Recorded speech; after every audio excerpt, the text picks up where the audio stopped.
মুক্তিযুদ্ধ চলাকালে শিল্পী ও কলাকুশলীদের সাহসী ভূমিকা খাটো করে দেখার অবকাশ নেই, এমন পর্যবেক্ষণ ও মূল্যায়ন মুক্তিযোদ্ধা এবং আইন বিশেষজ্ঞদের। তারা বলেন, ৭১-এর মুক্তি সংগ্রামে তরুণ যুবাদের উদ্দীপ্ত করতে স্বাধীন বাংলা বেতার কেন্দ্রের ভূমিকা ছিল অনস্বীকার্য। মুক্তিযুদ্ধ নিয়ে বিতর্ক বা বিভ্রান্তি সৃষ্টির চেষ্টাকে শক্ত হাতে দমন করা উচিত বলে মত দেন তারা। মিজান আহমেদের বিশেষ প্রতিবেদন। ২৫ মার্চ ১৯৭১। হায়নার হিংস্রতা নিয়ে নিরস্ত্র বাঙালির উপর ঝাঁপিয়ে পড়ে হানাদার পাকিস্তানিরা। জীবন বাজি রেখে মুক্তিযুদ্ধে ঝাঁপিয়ে পড়ে বাংলা মায়ের দামাল ছেলেরা। ইতিহাসবিদদের মতে ওই অদম্য তারুণ্যকে দেশমাতৃকার জন্য জীবন দেওয়ার ক্ষেত্রে উদ্বুদ্ধ করতে সবচেয়ে সাহসী ভূমিকা রাখেন স্বাধীন বাংলা বেতার কেন্দ্রের শিল্পী ও কলাকুশলীরা।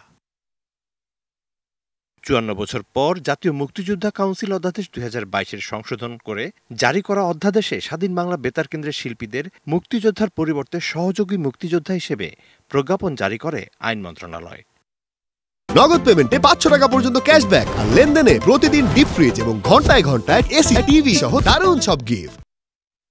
বিষয়টি মোটেও সঠিক হয়নি বলে মত দেন ৭১-এর রণাঙ্গনের যোদ্ধা এবং বরেণ্য আইনজীবী অ্যাডভোকেট জয়নুল আবেদিন। তখন তো একবার একটা রেডিও ছিল, আপনারা জানেন যে পাকিস্তানিদের ভয়ে এই একবার রেডিও, ছোট ছোট রেডিও এইরকম কানে দিয়ে মানুষ শুনতো।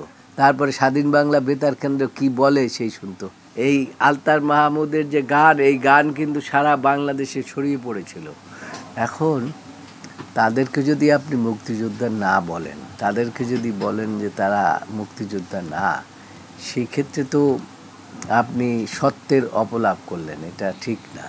আর সিনিয়র অ্যাডভোকেট মঞ্জিল মোর্শেদের মতে মার্চ পরবর্তী প্রতি মাসে মুক্তিযোদ্ধার সংখ্যা বাড়াতে সবচেয়ে বড় ভূমিকা রাখা সঙ্গীত শিল্পীদের অবদান অস্বীকার করেছে সরকার। আপনি যে মুক্তিযুদ্ধে যাবেন, ওই উজ্জীবিত হওয়ার পরে আপনি গিয়েছেন, গ্রামের সাধারণ কৃষক, ছাত্র জনতা এমনিতে তো একটা অংশ ছিল মুক্তিযুদ্ধের জন্য প্রস্তুত, কিন্তু পরবর্তীকালে কিন্তু আরও অনেক প্রস্তুতি হয়েছে। সেগুলো হলো স্বাধীন বাংলা এই বেতার কেন্দ্রের যে উজ্জীবিত গান, সেই গানগুলোর কারণে। এখন সেখানে যারা কাজ করেছে তাদেরকে আপনি বললেন যে তারা সহযোগী হয়ে গেল, তো এটি তো একটা অন্য ধরনের আলোচনা আসবেই। স্বাধীন বাংলা বেতার কেন্দ্রের অধিকাংশ শিল্পী যখন মুক্তিযোদ্ধা সম্মান নিয়ে চিরবিদায় নিয়েছেন, তখন নতুন করে এই অবমূল্যায়নের যৌক্তিকতা নিয়েও প্রশ্ন তুলেন তারা। আব্দুল জব্বার, উনি তো মুক্তিযোদ্ধা ছিলেন, মানে যেহেতু স্বাধীন বাংলা বেতার, উনি তো মৃত্যুবরণ করেছেন মুক্তিযোদ্ধা হয়ে।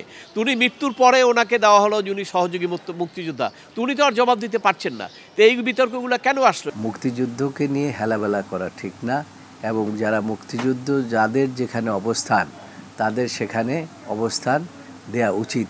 এই ধরনের সিদ্ধান্ত আমি মনে করি সরকারের নেয়ার কোনো চিন্তা ভাবনাও করা উচিত নয়।